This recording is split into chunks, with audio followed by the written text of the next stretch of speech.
Orvel Ray, thank you so much for joining me. Where are you in the world at the moment?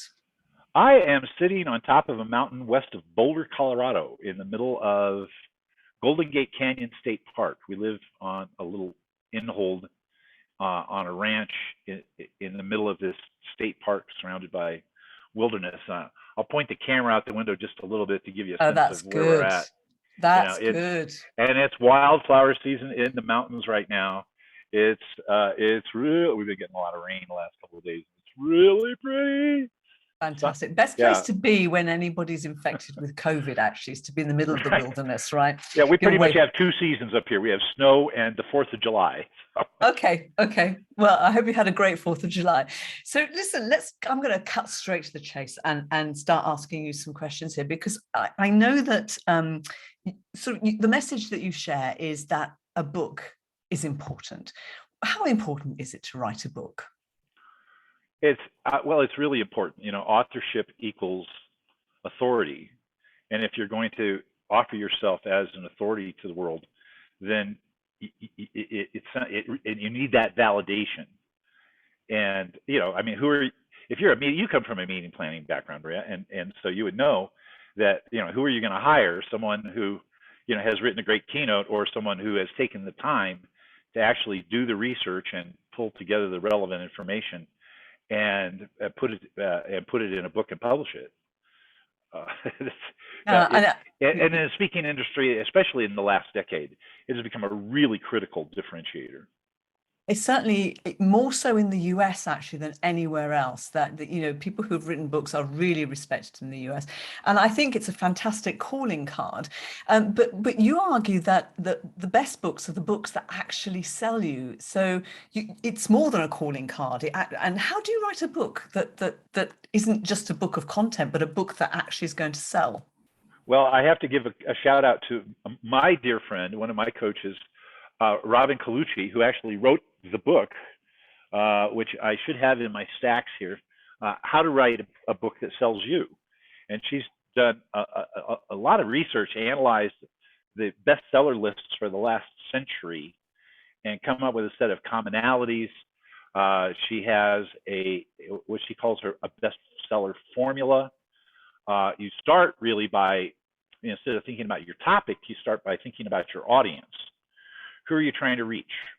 What is the through line or the main theme of your book? Like guerrilla marketing is, you know, the metaphor comes from guerrilla warfare. How do you fight back when you're outnumbered and you're outspent and you're outgunned by bigger, badder competition? How does a locally owned Ace Hardware store go up against, you know, your Walmart when they come to town? So a centralized big idea is essential to the book. 3 sections, 12 chapters, about 140 pages, which is about 75,000 words, 6x9 trade paperback, color cover, red, white, black, and gray. And I mean, this is a proven cookbook formula that anyone can follow and deviate from it at at your peril. And the point of writing the book is it should give the meeting planner, should give the reader a preview of what it would be like if they worked with you as a coach, as a consultant, as a PR agency, you know, as an attorney. My clients primarily are professionals who want to use public speaking and authorship, thought leadership, as a way to differentiate themselves in a crowded field to grow their professional practice. For speakers, you know, when you're a $10,000 keynoter, you know, you have to sell a lot of books to make that kind of money, but you can use the book to sell that kind of speaking engagement and earn those kinds of fees.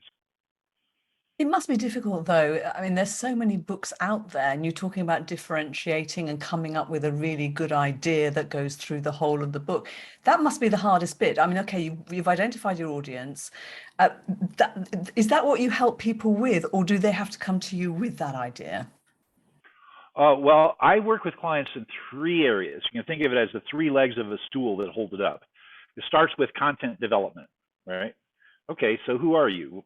Where do you come from? Uh, what's your background? What are the lessons that you have paid for with your life? Literally, a lifetime of experience is actually a very valuable thing, potentially.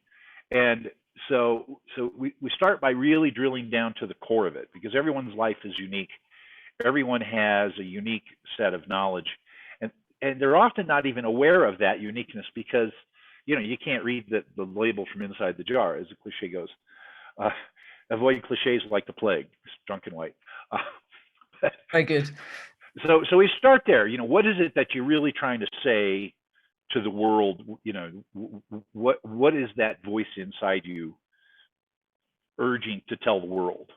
And not just writing a book because you think there's a market for it, or it's a commercial idea, but start at the core of who you are, because the book really should very best, at its best, it should reflect that.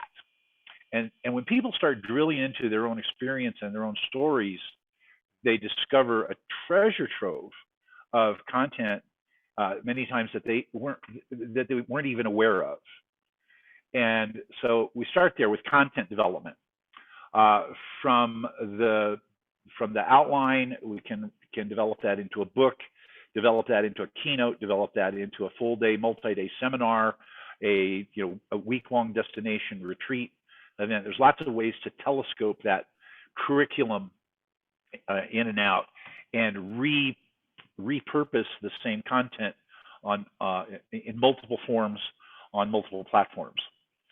So developing the content with a strategy in mind is the first step. The second step then, of course, is platform skills. Getting them in front of a video camera, getting them in front of audiences, getting comfortable with those stories and that content. And again, there are structural rules for how to do that. I teach a master class for the National Speakers Association, and I've done this for chapters all over the world, on advanced acting and storytelling skills for speakers. What do they teach you if you go to the actors workshop in New York or LA? The stuff they never teach you in speaker school about story and using mime and voices and the skills of a stand-up comic, right? I mean, if you can stand in front of 1,000 people on HBO for an hour, there's something going on there, and we can all learn from those skills. So content development. The third arena, of course, is marketing. As you heard in the introduction, we wrote the books on guerrilla marketing. So low cost, no cost, creative ways to get to become known, to become a recognized authority. One of the books I contributed to is called How to Position Yourself as the Obvious Expert. And so you don't have to have a massive a budget, or hire a PR firm and pay them $50,000 to start getting paid work and making this pay off. Brilliant. So I mean, so it's content, platform skills, and marketing. So it's a whole. It's not just the book, is it? There's so much more to this. It all fits together. And the magic is the only promise I can make to a client is I'll cut 5 years off your learning curve. By developing these three tracks in parallel, you really accelerate everything. A lot of speakers, start out with a story or a keynote speech, and and then it kind of evolves organically from there. Maybe they write a mini book, and then maybe they write a brochure, or maybe they develop that into some kind of training program that they can offer, or whatever. And they're constantly reinventing, redeveloping, and they never really settle on a lane of expertise that they could dominate. And so by developing these three tracks simultaneously, it just accelerates the whole process. Fantastic. I do want to talk a little bit about you as well, because nobody will be able to tell who's watching the video. If you're listening in on the podcast, Orvel Ray looks very young indeed.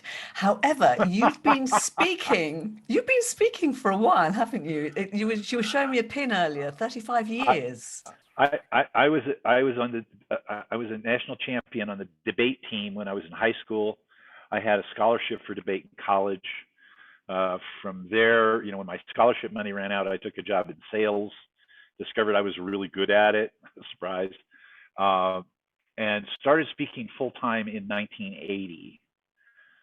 Published my first book in 1989, Guerrilla Selling.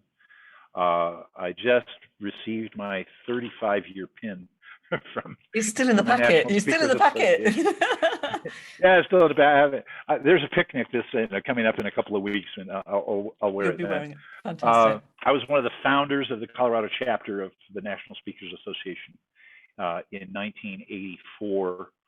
Served as their president in 1986. So if you're doing the math, Yeah, you've been around a little while, and I've been I'm at this a curious. while. I And you see, racked up 1,000,000 miles on multiple airlines. I've been, yeah, So I'm sure you have. But I'd love to know a bit more about that, because to have a career in this industry, I mean, I've been in the industry 25 years, so not as long, and I've been on the other side. I've not been on the stage. To have a career in this industry, I know takes a fair bit. What would you say has kept you relevant for 35 years? well, for one thing, you constantly have to update and upgrade your material. Tom Peters we were on a venue together, and I asked him, what's the secret to your success? And he said, I had 15 minutes of new material every time I do a program. And so he was constantly looking for new examples of excellent business practices, excellent companies, and constantly refreshing his material. He told me something really interesting. He says, it keeps it interesting for the audience, but more important, it keeps it interesting for me. I start to feel like the hurdy-gurdy man's monkey after a while. If I hear that same song one more time, I'm going to go crazy. So keeping your material fresh. I think it's also important to constantly evaluate the veracity of your content. There's 5 levels of evaluation that you can use to measure your own efficacy. The first is the smile sheets. Did they like it? That's the evaluation that meeting planners do at the end of the event, and they're pretty much meaningless. You get 5, 5, 5, 5, 5, 5, 5, 5, 155s, and then there's somebody who gives you a 1 because they're having a bad day, and that's the one you obsess about. So don't put too much stock in that. So did they like it? That's the first measurement. The second measurement would be, did they remember it? Because if they don't remember it, if you haven't made an impression that sticks, then there's no point. I got a funny reflection here. I'm going to move a piece of glass here. So did they remember it? The third level would be, if they liked it and they remembered it, did they use it? Right? Maybe they remember the story, but they don't have a practical skill that they can apply. They didn't get the lesson. The fourth level is, if they liked it and remembered it and they used it, did it work? I'm sure you've seen a lot of speakers on the platform who are advocating things that just don't. You've done that. You said, "Oh, I could never do that. That would just wouldn't work for me." And so we don't want to be out there advocating technologies that don't work. And the fifth level, where the real gold mine is, and what really has been the key to our success, is if they like it and they remember it and they use it and it worked, how much was that worth? What kind of impact did that have? We developed a global training program for IBM business partners that moved the needle by $50 million for them. Good. That's pretty good. And, when you can provide that kind of impact and you have the data to back it up, they don't care what your fees are. And they will have you come back again and again and again and again and again and again. At one point, our group had 7 people on a global tour training IBM business partners. And they just kept coming back, what else you got? What else you got? So I think that answers your question. and that's a bold thing to really put yourself out there and hold yourself accountable for having an impact. Yeah, no, I like that. And I also like the example you gave me from, Tom Peters about constantly adding something new. And I've actually sat listening to speakers who I've seen several times repeating the same thing. And you can see them, they've switched off, they've disengaged with their own content. And that's the worst thing you can do. So I completely agree with you that that's really great. Some of the things I love to ask people to get their point of view as well, to see if they have a different view. What do you think meeting planners are looking for when they're booking a speaker?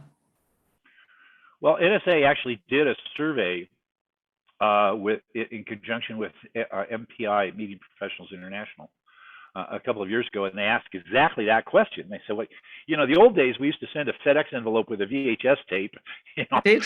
and a one sheet, And Betamax right? as well." And all right. Hey, we're dating ourselves going back that far. And but now we have the the social media and the internet and self-publishing and Amazon and all of the above. How do you decide how do you hire us in this environment? And the response that was really pretty interesting. They said, first of all, you've got to have a good video. The first thing we're going to do is we're going to go to YouTube and we're going to look for your videos, because that's the most reliable. And they said, don't throw away $10,000 on a sizzle reel. It's a complete waste of time and money. What we want, we do not need, cut the introduction. First of all, we do not need somebody with a drive-time DJ voice. Tell us all about how great and fabulous and brilliant you are. We read your bio, okay? It was on your website. And by the way, you better have a website too. But forget that. Cut the music. How can we hire you to speak if we can't hear your voice because of the goddamn music? So cut the music bed. Get rid of that. What we want to see is the real deal. The what you see is what you get version. We want to see one camera, uncut, unedited, in front of a real live audience. And yes, we can tell if you staged it in front of the friends and family plan at your local TV studio. We can tell. Give us 5 minutes, one bullet point, one slide of content, one complete story, one segment so that we can see what you really do when you're on stage. And then attach to it or include the full-length version of that whole program. Because if we like what we saw in the first clip, we're going to want to see more. And don't worry about the content. We're going to negotiate the content. We're going to talk about content. You will customize, of course. That used to be a differentiator. Now it's just expected. And references that we can call. Forget about, don't corner somebody against a wall at some convention with your phone and ask them for a testimonial. That's not trustworthy. What we want to see is, IBM Corporation, Director of Marketing, and his phone number, because we will call them and ask.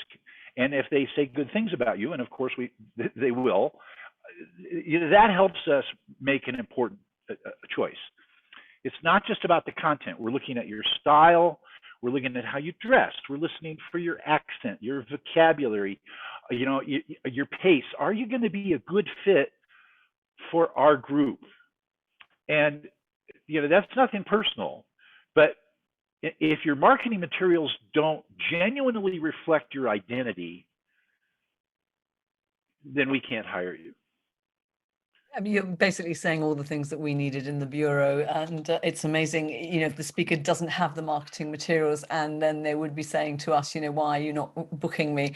How can I book you? You haven't got video, you haven't got a decent written bio, you haven't got topics with, telling me what you're going to cover, and you haven't got testimonials. It's incredible. So that all the assets are so vital. Completely agree with you. Totally agree with you. It's interesting, slightly different experience on my side with the reels. I agree with you about having a 5 minute, that's wonderful, and having a full speech. I've had many clients who just want to look at the video. It gets to the top and they just want the video. So they do want a little bit about what that person's about and who they are as part of the introduction, because they don't want to, they expect somebody else to have done the due diligence of reading the bio. So it's a slight difference, but actually all in all, most bookers look at things in exactly the same way. And you're so right. And the dressing, some speakers, what's the matter with them? Why are they dressed as if they're going down to the, what we would say, local pub with their mates? Right. dress like you're a 10,000, 15,000, dress like you can afford to wear decent clothes, and not that you've just, oh my goodness. Yeah. That does drive me mad, by the way. Anyway, we digress a bit. Thank you for that. We've spoken about. But it's a great question though, because there's so much confusion and Yeah. misunderstanding about that, and there are a lot of video producers out there who prey on dreamers, and we'll sell you a $10,000-$20,000 package to put together a 10-minute reel, or even our local National Speakers Association chapter, every year they stage a video showcase, and for some hundreds of dollars, you can be one of the lucky 8 or 10 people who do a 10-minute clip in front of 3 cameras, and now you have a demo. And no, you don't, because the industry doesn't trust that. They can tell when it's been staged. Okie dokes. Right. Okay. So we've talked about being paid to speak, and we focused on that. But you also, something else you talk about is actually speaking to attract clients. Tell me a little bit more about that. Well, as a speaker, the very best marketing opportunity that you have is when you have a live audience in front of you. And one of the things that I teach people to do is to incorporate a call to action, not at the end of the speech, but next to the last. Here's the left-handed way to write a speech, right? You have the introduction, that's read by the introducer, that's somebody else. But that's where you get to say things about yourself that you can't say without bragging. But that's where you establish your credibility, your credentials are written into the introduction. And write it for the introducer, right? Don't let them come up with it. Print it in 24-point type and rehearse it with them. Laminate it. Laminate it. That's even better. And insist that they read it verbatim. So there's the opening, right? And then there's the big promise, right? And then 3 points, right? Point, story, point, story, point, story. This is the call to action. And the call to action is 2 parts. What do you want the audience to do with this information? What's your challenge to them, or whatever? And the second part is, what is the covert call to action? What do you want them to do for you? Sign up for my podcast, go to my website, sign up for a coaching appointment, or whatever that might be. So for example, if you found today's information valuable, and I'm sure you will, I would love to hear from you. Please tell me when, give me a call and let me know. Tell me about the next deal that you close using what we've taught you today. And if you know of an organization that could benefit, or other people within your group could benefit from this technology, please, I'll be right over here at the edge of the stage. Come see me afterwards, and let's talk. Right. So very simple, very succinct. Most speakers put that at the end of their speech, and all the emotional energy has gone out of the room. I advocate put it before your closing story. That's the thumb, is the shortest, but it's the strongest, the most powerful, the most emotional part of your presentation. That's what you want to land on. And be prepared to incorporate that script in the right place at the right time in the close of your presentation, and be prepared to hang out. Don't just race off to take your check and race off to the airport. Stay, hang out, go to dinner, autograph books if you have them, give yourself a window of time that you can continue to interact with those people, because if they want more of you, that's the opportunity that you have to talk with them. That's really your best opportunity. Sometimes, and we learned this over COVID, it's not that easy. I was teaching one of these master classes for an NSA chapter in Minneapolis, and a gentleman approached me. His name is Terry Moore, and he's an attorney in Minneapolis, practices in Minnesota and South Dakota. And he said, I would like your help to write a book to grow my legal practice. Okay. What kind of clients would you like to have more of? So, well, that's an interesting question, but now that I think about it, I really like these business divorce cases. Oh, you mean like a married couple has a business together and they get divorced? He says, no, it's not. It's more like two guys in college start a company together and they build it up over, and 20 years later, one of them has his hand in the till, or one of them's in a messy divorce, or one of them wants to retire to a boat in Florida. The other guy wants to build a franchise and keep growing, and for whatever reason, these partners need to part ways.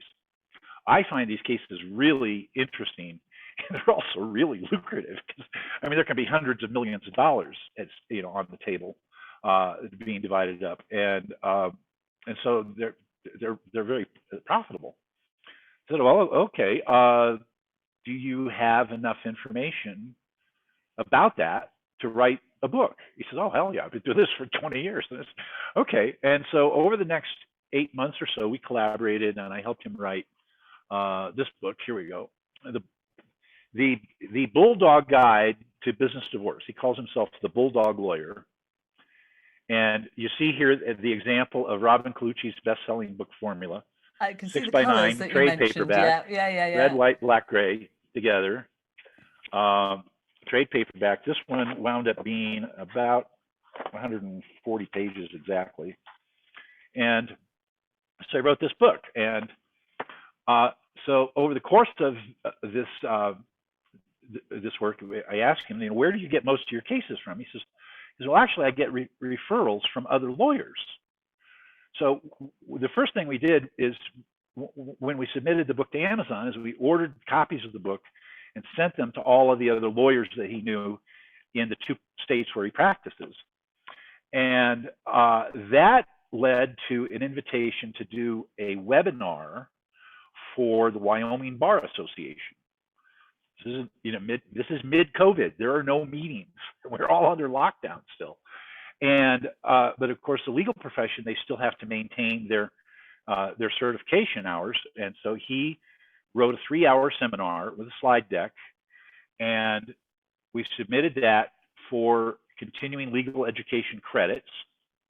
And once he had that certification, then we did this webinar for the Wyoming Bar, and one led to another, and pretty soon he was doing these seminars for bar associations all across the country, and was busier than he wanted to be.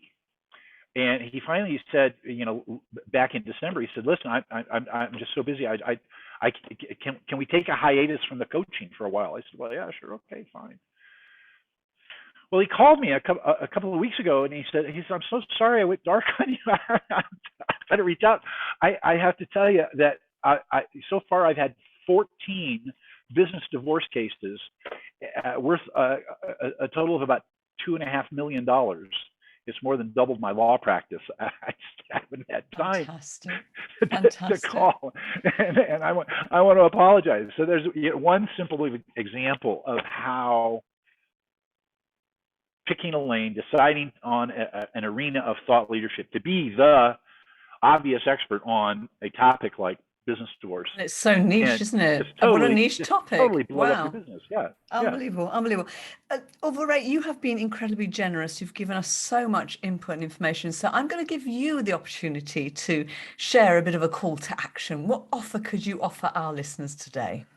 Oh, well, this is what I do. This is how I do it. After 30 years on the international circuit and running up millions of miles on multiple airlines, I've kind of semi-retired to our little mountain house here in Colorado. But I'll help anyone who wants it. I'll give anyone an hour of one-on-one coaching via Zoom just for the asking. All you have to do is send me an email, send it to Orvel Ray, and I'll spell that because it's weird. Write this down, ORVELRAY @gmail.com. Fantastic. That is incredibly we'll send generous. you a link and we'll get you on the calendar. Fantastic. That is incredibly generous. Thank you so much. I hope you've enjoyed yourself and it hasn't been too painful. Well, like all speakers, talking about my favorite topic, me.